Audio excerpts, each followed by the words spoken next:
Hello बच्चों, प्रश्न दिए है समकोशी व्यतिकरण के लिए समान तरंग दैर्ध्य कला तथा आयाम की दो तरंगों के बीच पथांतर कितना होना चाहिए।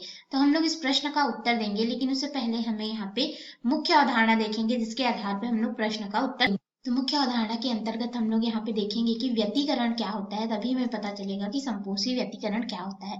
तो जो व्यतिकरण होता है हमारा, यह दो तरंग की घटनाओं से आता है। तो यह किस तरह से आता है इसको हम लोग देख लेते हैं। तो देखिए, प्रकाश तरंग क्या होता है कि जब समान आवृत्ति, हमारे पास आवृत्ति न्यू का मान भी समान होना चाहिए, ठीक है।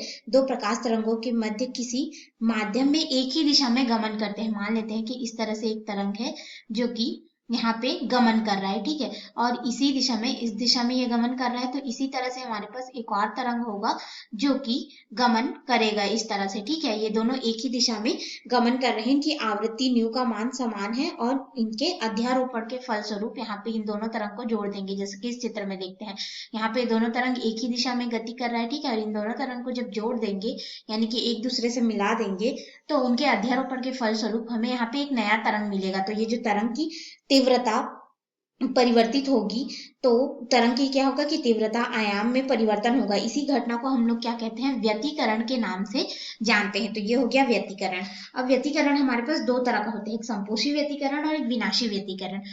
इसमें हमारे पास जो है समपोषी व्यतिकरण क्या होता है इसको हम लोग देखेंगे, क्योंकि हमारे पास प्रश्न में समपोषी व्यतिकरण को पूछा गया है, ठीक है। तो इसी के आधार पे हम लोग अपने प्रश्न का उत्तर देंगे। तो हम लोग यहाँ पे क्या कर रहे हैं, समपोषी व्यतिकरण को देख रहे हैं, जिसे हम लोग कंस्ट्रक्टिव यहाँ पे इंटरफेरेंस के नाम से जानते हैं। तो समपोषी व्यतिकरण क्या होता है, फिर से हम लोग इस चित्र में आते हैं। तो देखिए, इस चित्र में क्या होगा कि जब समान आयाम की दो तरंग, ठीक है, समान आयाम और समान कला में होना चाहिए। समान आयाम समान कला का क्या अर्थ होगा, जैसे कि हमारे पास यहाँ पे श्रृंग, श्रृंग का अर्थ होता है, इस चित्र में देखते हैं, जो ऊपर उठा हुआ भाग होता है, इन दोनों के श्रृंग जो है एक ही स्थान पर मिले। गर्त जो ये हमें नीचे में तरंग मिलता है, ठीक है, ये गर्त इनके आपस में मिलने चाहिए। तो जब ये दोनों तरंग एक ही दिशा में गति कर रहे हैं और इन दोनों का अध्यारोपण होता है, तो एक दूसरे के प्रभाव के कारण जो परिणामी तरंग बनता है, यहाँ पे जो तरंग बना है, इसका आयाम इन दोनों तरंग के योग से हमें बड़ा मिलता है। और तीव्रता जो होती है, तीव्रता को हम लोग आई से दर्शा दे तो तीव्रता भी हमें बढ़ी हुई प्राप्त होती है। इस प्रकार के व्यतिकरण को परिणामी तीव्रता हमें अधिकतम मिलती है, ठीक है।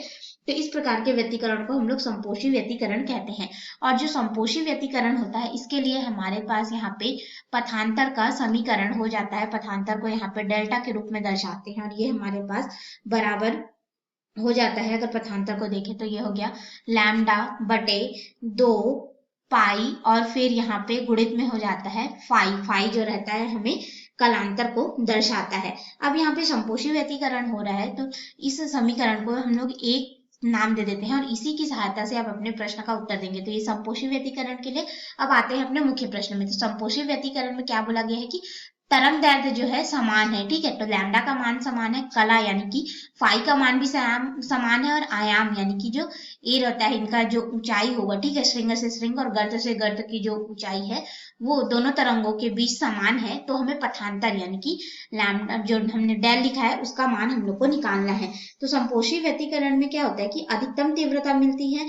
तो समपोषी व्यतिकरण के लिए हमारे पास यहाँ पे अधिकतम तीव्रता होने के कारण, यहाँ पे तीव्रता को हमने आई से दर्शाया, तो आई मैक्सिमम होने के कारण हमारे पास क्या हो जाता है कि जो कलांतर होता है फाई, यह बराबर हो जाता है 2 पाई एन के रूप में, जहाँ पे एन हमें दर्शाता है कि किस किस मान के लिए यह मान मिलेगा। तो हमारे पास समीकरण 1 का प्रयोग करेंगे तो ये हमारे पास हो जाएगा पथांतर लैम्डा बराबर हमें यहाँ पे मिलेगा तरंग डेल बराबर तरंग दैर्ध्य लैम्डा बटे 2 पाई गुणित फाई का मान, ये वाले समीकरण से रख देंगे तो ये हो जाएगा 2 पाई गुणित एन। अब यहाँ पे हमारे पास समपोषी व्यतिकरण हो रहा है, तो देखिए 2 पाई से 2 पाई तो कट जाएगा, और हमारे पास पथांतर डेल बराबर कितना हो जाएगा, तरंग दैर्ध्य लैम्डा गुणित एन।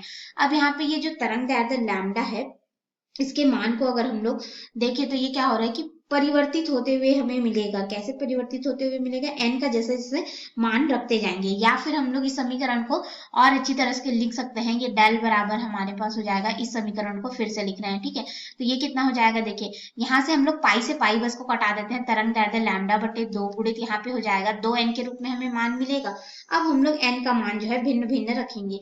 तो एन का मान हमारे पास यहाँ पे रख सकते हैं 0, 1, 2, इस तरह से बढ़ते हुए क्रम में हम लोग रखते जाते हैं, ठीक है, और इसे हम लोग अनंत तक रख सकते हैं। तो इस प्रकार से हमें पथांतर जो मिलते हैं उसका मान हम लोग निकाल सकते हैं। सबसे पहले पथांतर निकालेंगे डेल 0 पे, तो हमारे पास यहाँ पे शून्य रखेंगे तो ये पूरा क्या हो जाएगा, शून्य हो जाएगा, ठीक है। और फिर हम लोग यहाँ पे इसी तरह से हम लोग अगर पथांतर के लिए 1 का मान रखेंगे तो ये हमारे पास कितना हो जाएगा, देखिए n लैम्डा बटे 2, n लैम्डा हम लोग को प्राप्त हो रहा है, ठीक है। तो ये वाले में हम लोग फिर से मान रख देंगे तो हमारे पास यहाँ पे ये कितना हो जाएगा, लैम्डा बटे 2 हम लोग को प्राप्त होगा, ठीक है। तो यहाँ पे सॉरी हम लोग 1 रखेंगे तो यहाँ पे नीचे में 2 है, तो फिर यहाँ पे 1 होगा, 2 से 2 कट जाएगा, तो हमारे पास यहाँ पे मान जो है वो किसके बराबर हो जाएगा, लैम्डा के बराबर।